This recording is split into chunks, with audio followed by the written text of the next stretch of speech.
The title today, as you can see, is called The Fifth Dimension. Now, we've thought of humanity's evolution as an ascent, a going up higher, up and away. And just as we climb a ladder from the top to the bottom, step by step, so do we see evolution as going ever up to greater heights. Over the centuries, this upward climb of our race has been compared to Jacob's ladder, the chakras, man's spinal column. But let's take a look at the past to get an idea of where we are today. What progress have we made? Have we made any? And where are we headed? Historically, there's always been a leader for each age of man's evolution. And I want you to look for the hidden meaning as we examine this. Moses, everybody recognizes. Oh, what was the man who played in that movie? Charles Heston, yes. I'd know him anywhere. Moses was the Old Testament leader who lived during the age of Taurus, symbolized by the bull. The Israelites, coincidentally, worshipped a golden bull. But look at the deeper meanings again. Bulls are noted for being bull-headed and also for their sexual prowess. Do you think it was really an accident that Israel's special covenant with God was circumcision? Do you see the obvious connection? Mosaic teachings were for people who were aware only of their animal nature. This is represented by the second of the three lower chakras.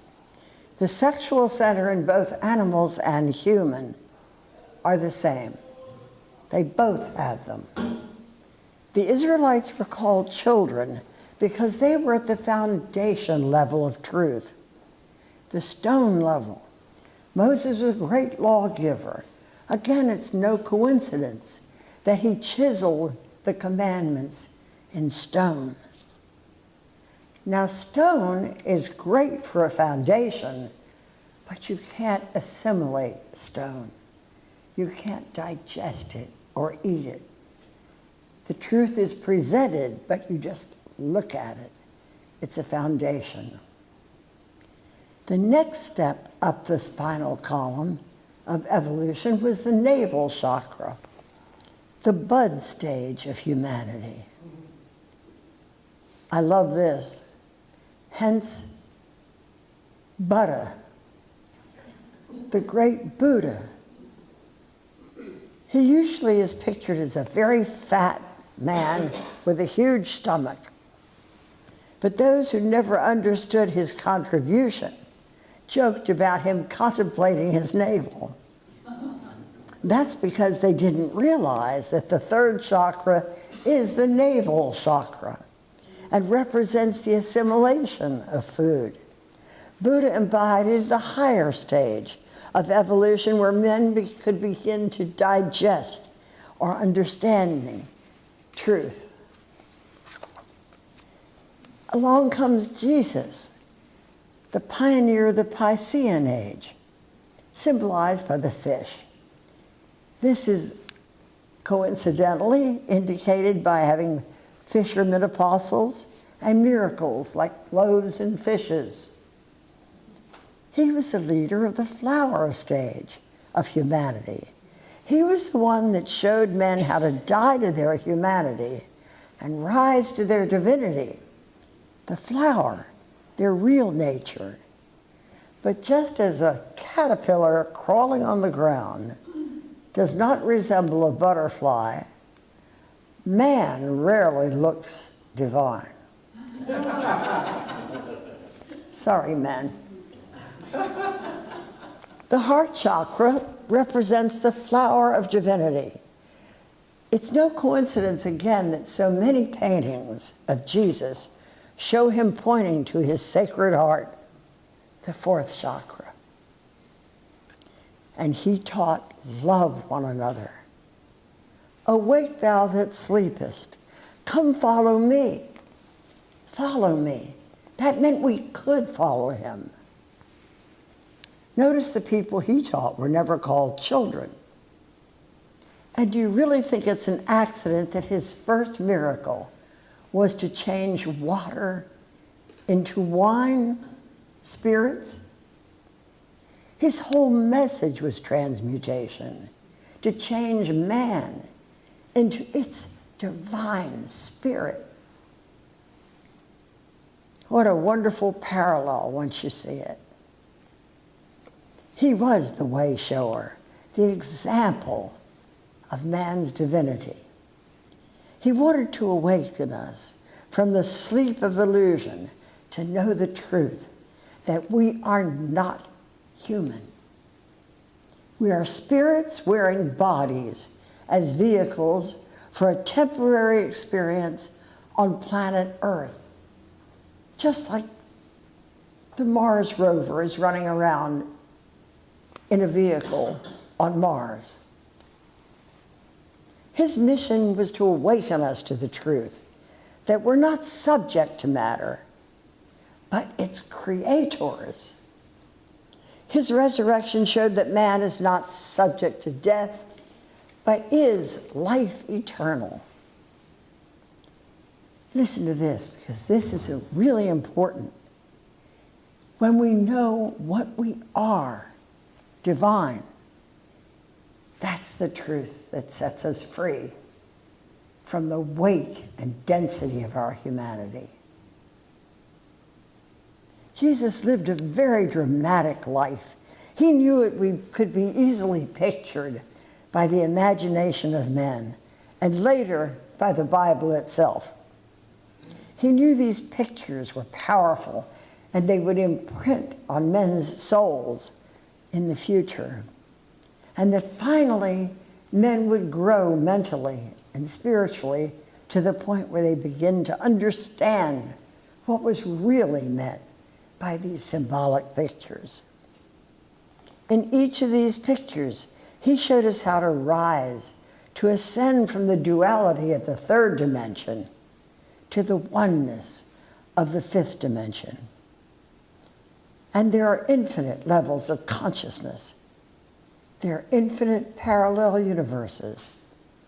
Or as Jesus said, in my Father's house there are many mansions.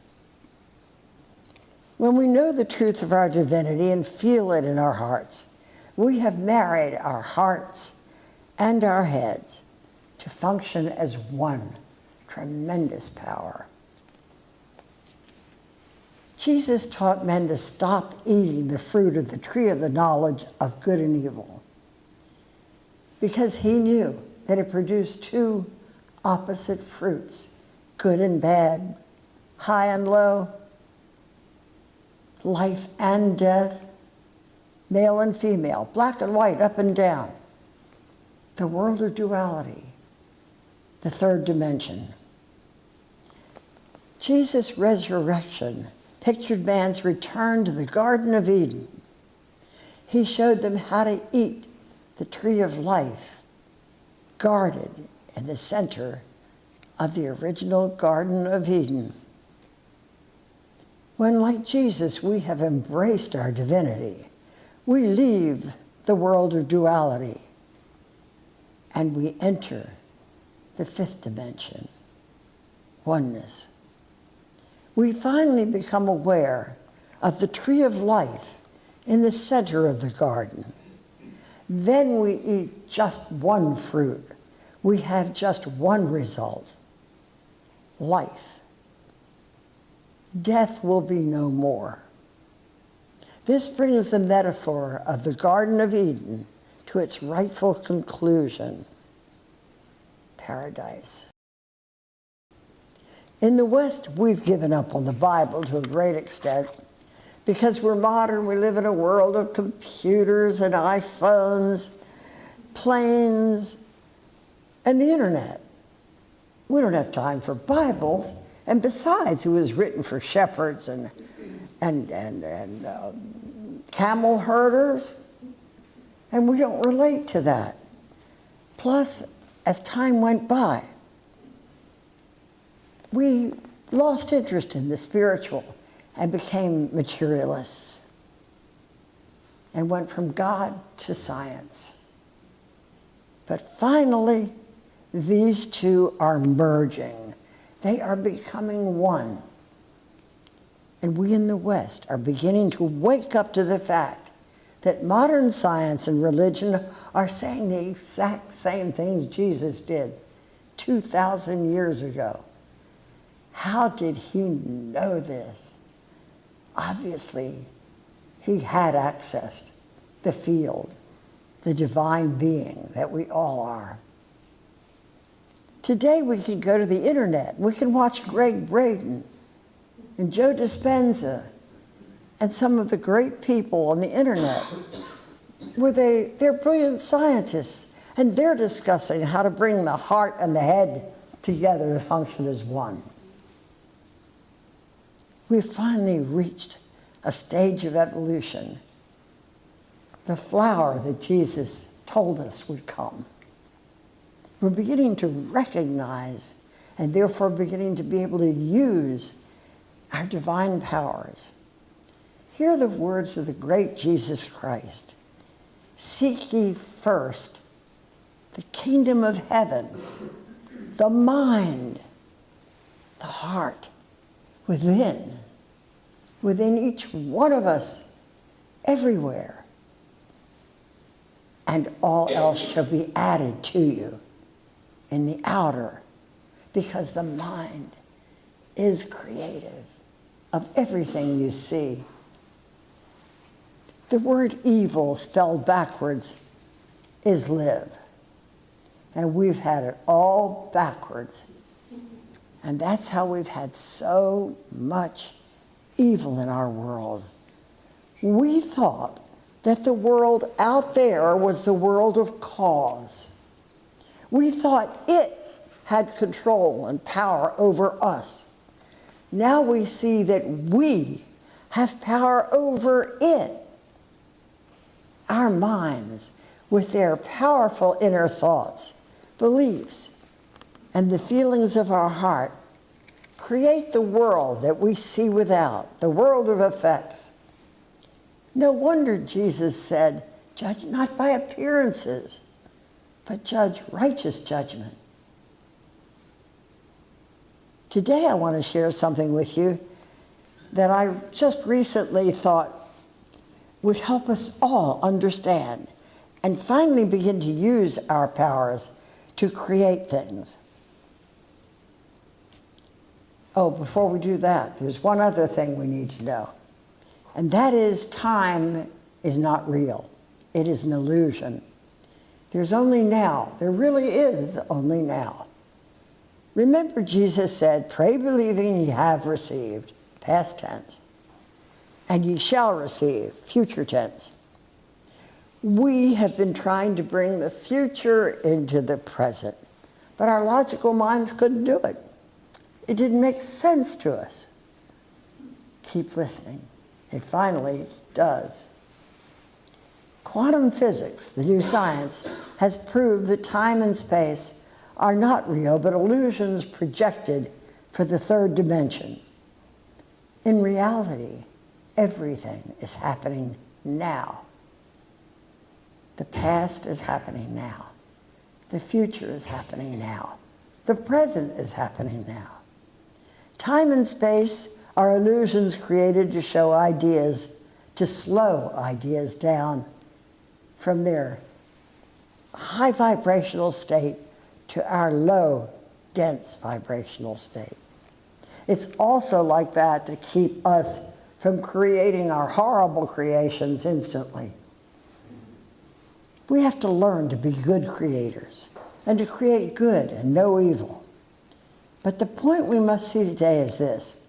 Cutting-edge science has proved, only in the last couple of years, this world is a mental construct. Many are even saying it's a virtual reality. That means we participate in the creation of everything. On YouTube, right now, there's a video called The Emergent Universe, and a whole group of quantum physicists explain how the world emerges from a universal mind. Isn't that amazing? Now here's what makes Jesus, what he said, pray believing you have received and you shall receive. This is what makes it logical to our minds. We think of the future now in our minds. So the future really is present right here, right now, in our minds. When you imagine the future or the past, you see it. It's right in your own head. So we already do have exactly what we think about now. The past and the future have always been present in our minds. If you close your eyes right now, close them now and just think of a moment in your past, hopefully a wonderful moment. You see it in your mind right now. You have it. You have it in the place where you create. The kingdom of heaven within. That's why Jesus said, seek ye first the kingdom, because that's the creative power. And then all else that you thought about and visualized is added. You can see in your mind's eye, even when you can't see with your physical eyes.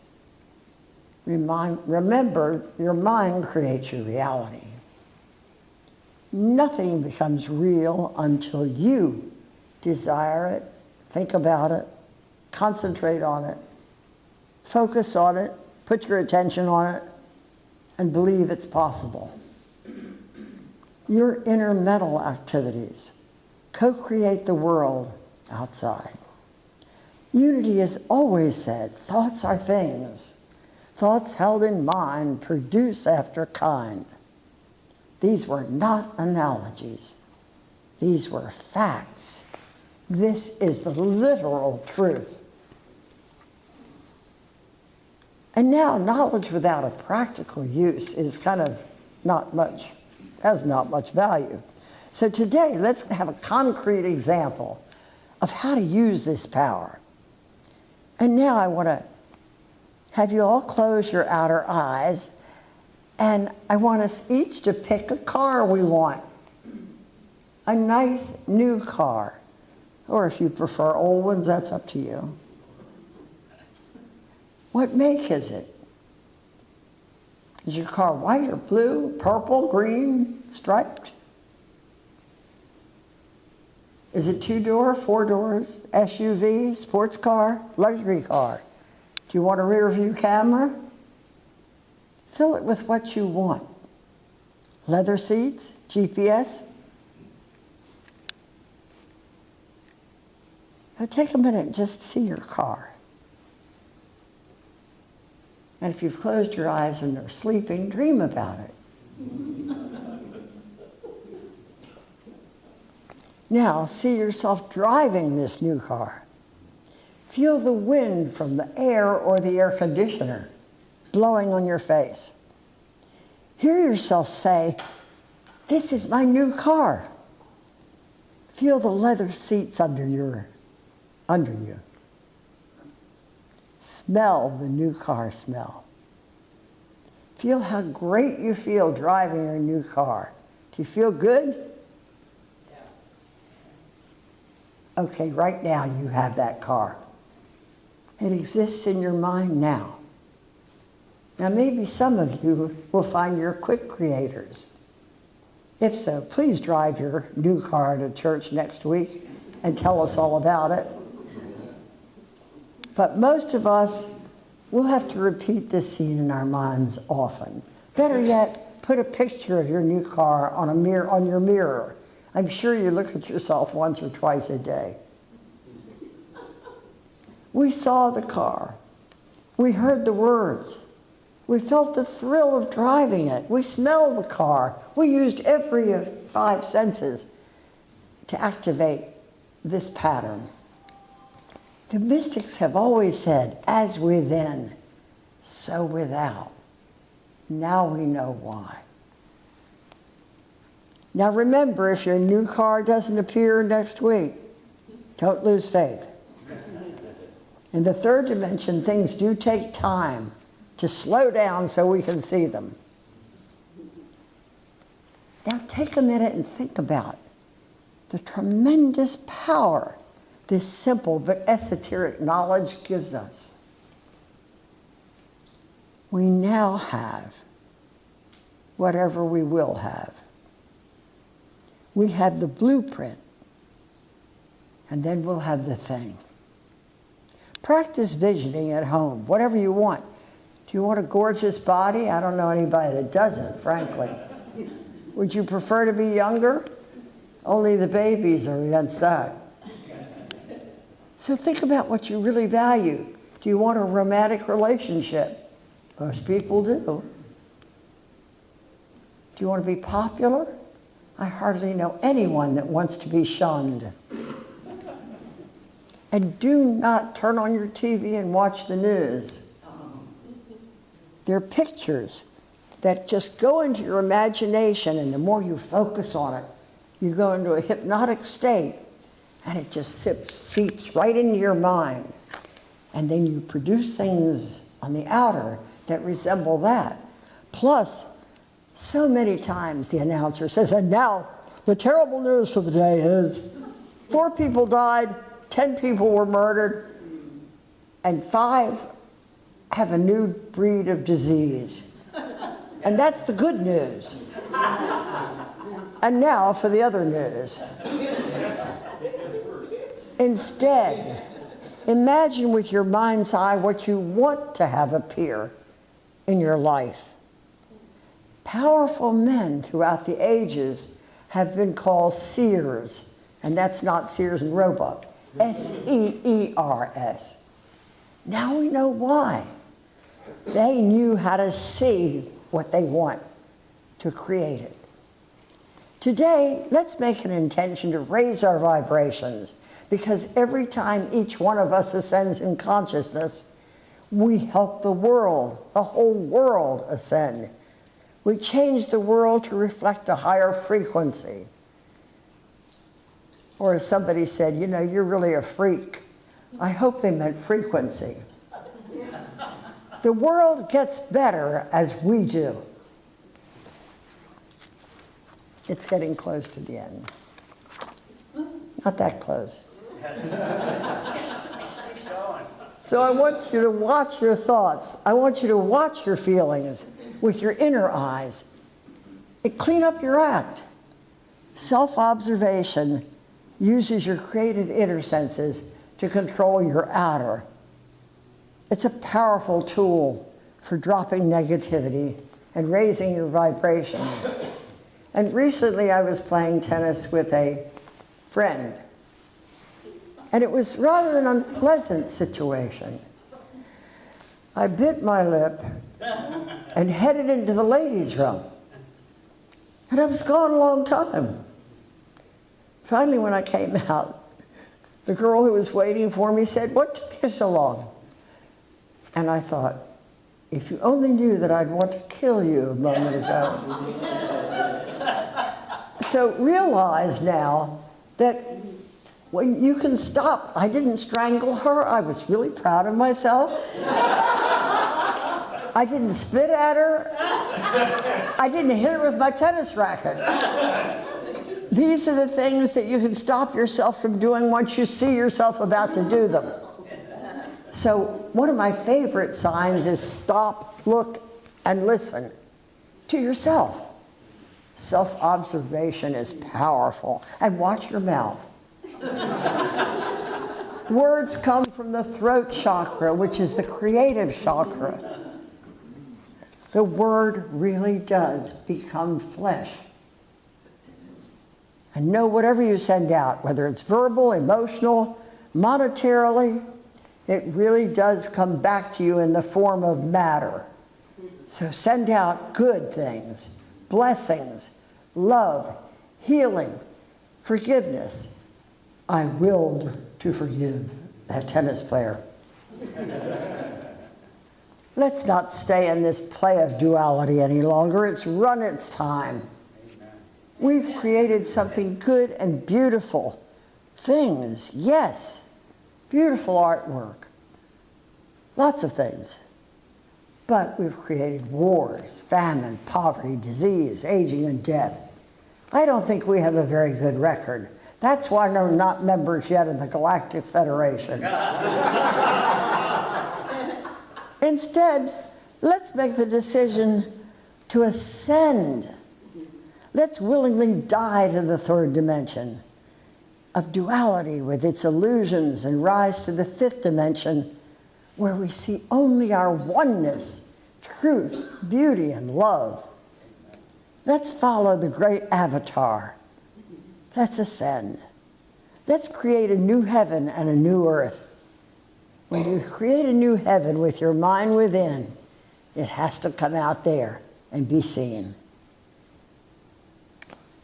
When Jesus said you must be born again, he didn't mean to come out of the womb again. It was bad enough the first time for you.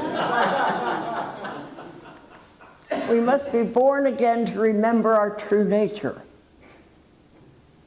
your fifth dimensional self. Let us demonstrate the truth. Whoops, that's the truth.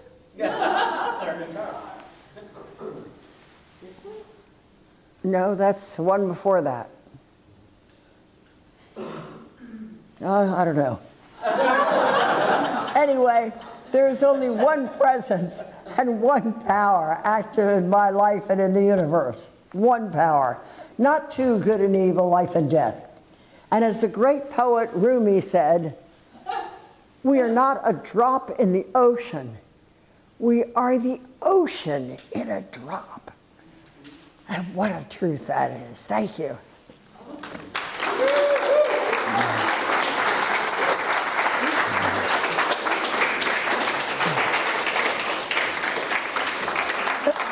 Oh, thank you, thank you.